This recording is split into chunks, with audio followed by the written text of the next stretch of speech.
நான் உங்கள் குமரேசன் பேசுகிறேன். மீண்டும் உங்களை சந்திப்பதில் மிக்க மகிழ்ச்சி அடைகிறேன். இப்போ ஆனி மாதம் பிறக்க போகுது.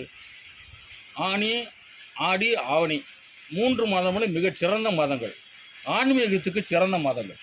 மற்ற எல்லா மாதமுமே நல்ல மாதம் தான். ஆனால் இந்த 3 மாதங்கள் மிகச்சிறந்த மாதங்கள். என்ன காரணம் கேட்டிங்கன்னா, இந்த ஆனி, ஆடி, ஆவணியில் தேரோட்டங்கள் ஜாஸ்தியாக ஓடும்.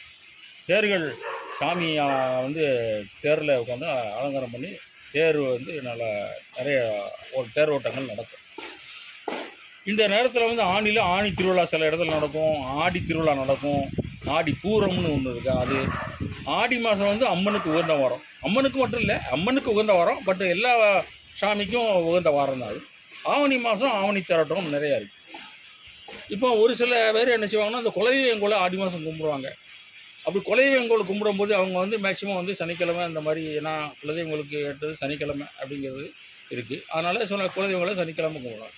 அப்படி குலதெய்வங்களை கும்பிடும்போது குறைந்தது ஒரு வாரமாவது நீங்கள் விரதம் இருந்து அவரை மனசார நீங்கள் நேசித்து எனக்கு இந்த இதை நிறைவேற்றி கொடு என்று கூறி நீங்கள் அவர்கிட்ட வேண்டுனீங்கன்னா கண்டிப்பாக அந்த ஆடி மாதம் கண்டிப்பாக நிறைவேறும்.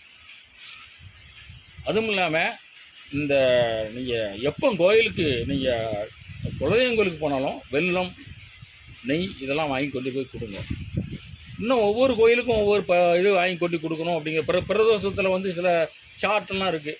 இது வாங்கி கொடுத்தா அது பலன், அது வாங்கி கொடுத்தா பலன். அதே மாதிரி குலதெய்வங்களுக்கு போகும்போது நெய்யும் வெல்லமும் வாங்கி கொண்டு கொடுங்க. இது மிக சால சிறந்தது.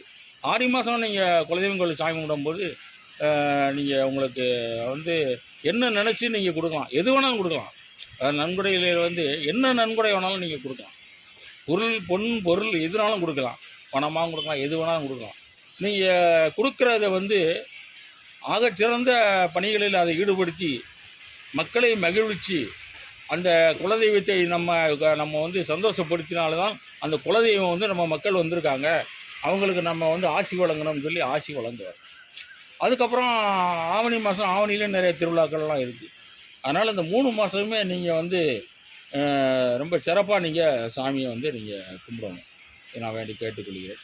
மீண்டும் உங்களை சந்திக்கும் முறை நான் உங்கள் குமரேசன்.